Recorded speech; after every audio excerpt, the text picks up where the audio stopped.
Philadelphia. Thanks, John.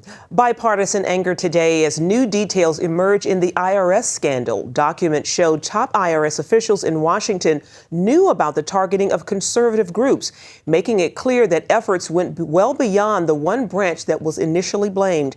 Now committees from both the House and Senate vow to investigate.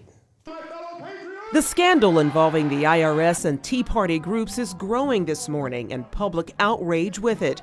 A report by the IRS's own watchdog shows senior IRS officials in Washington knew what was going on. Acting IRS Commissioner Stephen Miller among them.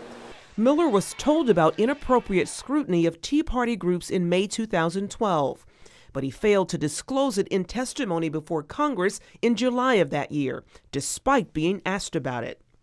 Conservative groups across the country have been raising concerns about the IRS, complaining that they were being harassed. They wanted very specific details concerning people that came to our meetings, people that spoke. How many emails did you send? What were they? How many rallies did you go to? It had a chilling effect on all of us.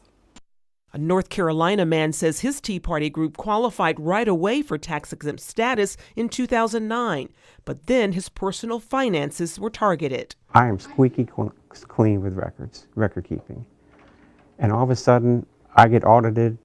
The American Center for Law and Justice represents Tea Party groups in their case against the government. They demand the remaining 10 groups be granted tax-exempt status immediately, and that all IRS employees involved be disciplined. They say the scandal now brings into question the IRS's ability to implement Obamacare.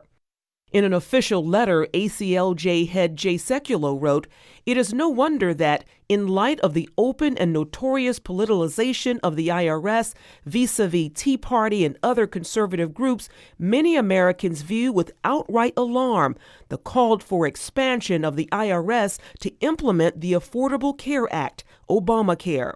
As the scandal continues to grow, President Obama is speaking out. He calls a biased IRS outrageous. I've got no patience with it. I will not tolerate it, and we will make sure that we find out exactly what happened on this. IRS Chief Stephen Miller is expected to face tough grilling from the House Ways and Means Committee this Friday.